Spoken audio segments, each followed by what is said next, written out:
What is up, Baggies fans, football fans, and sports fans, to another video on the channel. And today I've been to the final pre-season game against Rayo Vallecano. We won 3-2. It was a good game, really enjoyable. I'm going to give you my thoughts. I did try and do a little mini vlog from it, but I just couldn't quite get the hang of where we were sitting. So don't worry, they will be coming from next week in the Blackburn game. So make sure you subscribe for that. Let's aim for 40 likes on this video. Leave a comment. Let me know if you watch the game. What are your thoughts on it? Where you think we need to improve? I'll be dropping my thoughts now. And if you do see me at the ground, come up to me, talk to me. If be involved in the video if you want to, that'd be fantastic. Everything I do is thanks to you guys. So let's get into it. And let's talk about today's, obviously, final pre-season out in the 3-2 win against the Liga side. Under Ryan Mason, wrapped up pre-season with a proper test against a top-flight Spanish team. We finished 8th last season, just inside European places. And, they did look a very, very good team to start with. It wasn't plain sailing. We did get the win. There's some real bright sparks, especially in that second half, but also some flags that need, ironing out before the season kicks off. Let's break it all down. The goals, standout players, technical shifts, and big takeaway from today's performance. So let's talk about the first half.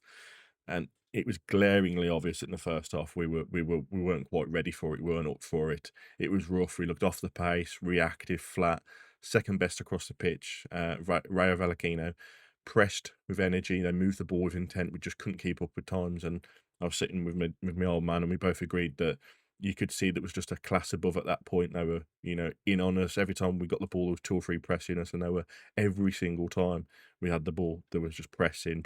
When they won it, they held it, waited for that run, and then made that killer pass. And, there could have been chances for them to go, 1 or 2 up early on in the game. The opening goal for them, it was a howler from Griffiths, realistically. He come out and the ball bounced up and over his head, and the striker was just like, "Oh, I'll just tap this in." And there wasn't really any pressure on him. He could have just took a step back, picked the ball up. It was just a lack of, possibly, I don't know, awareness, decisiveness. It happened in the first half when they were called offside. He kind of run out, hesitated, stopped, and then run back. Luckily, it was offside. I do think that hesitation, he needs to get out of his game. If he's coming to collect the ball, come and collect the ball. If you're going to stay in your line, stay in your line. That was the one thing I said about Wildsmith in the Blackburn game we lost. The hesitation really cost us in that game. Defensively, the fullbacks were being exposed. Styles in particular had a torrid time.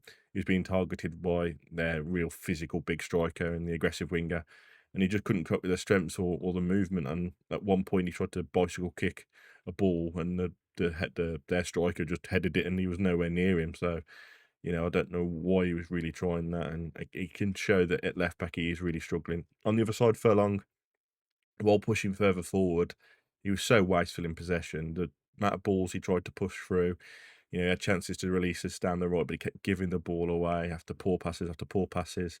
The midfield was a bit flat with Molumby and Moa in there. Wasn't enough energy, not tracking back, and you could see we just hadn't got the legs in there. Molumby was sometimes putting the press on, but Moa was miles behind him, and it, there was no real communication between the two of them or any fluidity. Obviously, Molumby did get the equaliser, and it was an absolutely fantastic finish from the volley. Exactly what we needed, really, before the game started to slip away from us. And as I say, credit to him, he was trying to push that press, but on his own, without obviously Morit's legs, it was a bit of an issue. And I think Fellows, I don't know, he obviously took a knock, was down for some time. I don't know if that had affected his game, but he just didn't really seem that interested in the first half. He kept getting bullied off the ball, losing the ball.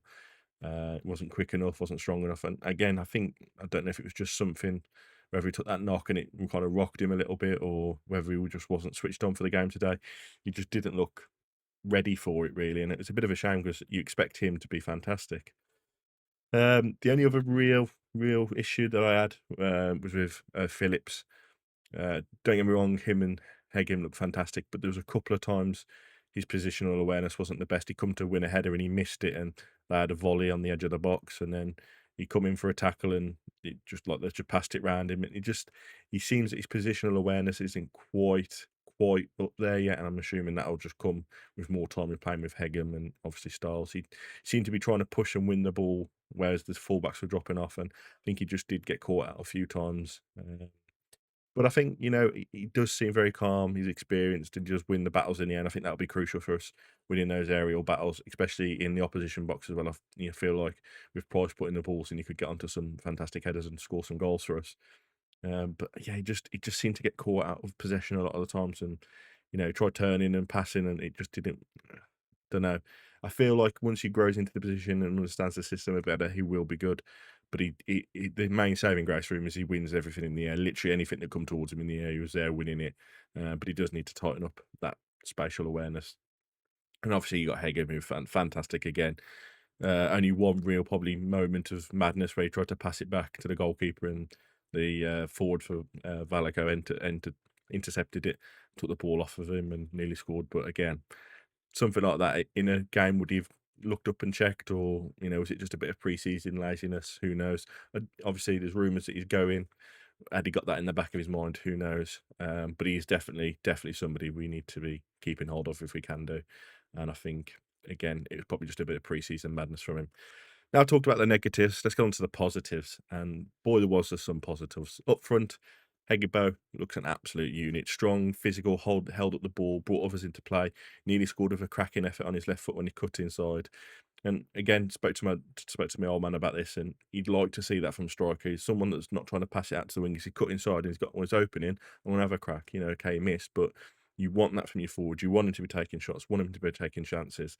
And I do think with him being up top with somebody like Madger behind him, obviously the wingers, Johnston, Grant playing on the wing, Fellows on the other wing, he will get those chances. And I do think he'll be a fantastic goal scorer for us. And he will be a real presence up top. And then talking about wingers, Johnston on the left. Wow, wow, wow. Proving that he needs to start. He was electric, direct, fearless, skills, taking players on, having a couple of shots. Every time he got the ball, it felt like something was going to happen from him because he was that sharp. He felt like it was like a proper game for him. He was confident, sharp, had that point to prove, and it was a big performance for him. And again, I do think he's going to have a fantastic season under Mason, and I do believe he should be a starter for us because he just looked fantastic on the ball. And Karlan Grant as well, got to give him his due. He did look really good. I think once the system had changed, it looked like we were playing like a 4-4-2 in the first half with Grant and Hegbo up top. And I think then we changed it tactically, and I think Grant went a bit further out wide, and Hegbo was left up front on his own, but he seemed to work quite well. And Grant scored, obviously. His goal put us 2-1 up in the tie. It was striker's, well, it was a poacher's finish, really. It bounced back to him, and he just put it into the net, which is what you want from somebody coming off of the wing. I do think again he looked really good. Whether he stays or whether he goes, who knows? But again, if he is firing us up and running, then him, Madger, Hegbo, we've got a great selection of people that can play up front for us. Second half improvements, again, we looked so much better in that second half, much, much better. Mason clearly got stuck into the lads at half time because they came out with real purpose. The pressing was sharper, transitions were cleaner, and we were finally moving the ball a lot quicker. You could see the confidence growing minute by minute. We were turning over position higher up the pitch, forcing mistakes and controlling the game with neat, tidy passing. It looked completely different aside from the first half. And possibly one of the biggest reasons for that, Isaac Price. He came on and he brought instant energy, pressed with purpose, found pockets of space, moved the ball well, aggravated their team. There was an off the ball incident when he was squaring up to one of their players, and I thought, what's going on here? It's just come out of nowhere. But again, he's just bringing that energy that they probably didn't expect, and a bit of an aggressiveness in pre-season, which fair play to the lad. He's really shown why he should be starting as well. It's difficult. My probably midfield two would probably be Price, and then with somebody else, and then obviously Madger just in front of them. But he was absolutely fantastic, and obviously scored a goal to seal the win to make it 3-1.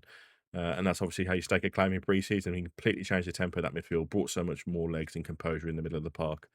Their second goal, not a lot could have been done about it. The ball come out and he just absolutely caught a cracker of a volley. I don't think Griffiths was saving it. I don't think any keeper was saving it. A lot of the Albion fans were clapping it because it was a fantastic goal. We do have to sort the problems out, though. The fullbacks are still a bit of a worry for me. Styles looked overwhelmed, physically outmatched in quite opposition a couple of times. Furlong, while more involved going forward, just didn't use that ball well enough against tougher opposition. Those kinds of performances will be punished. Midfield, apart from Price, it still looks short of legs. There wasn't enough pressing from the central players, not enough urgency off the ball.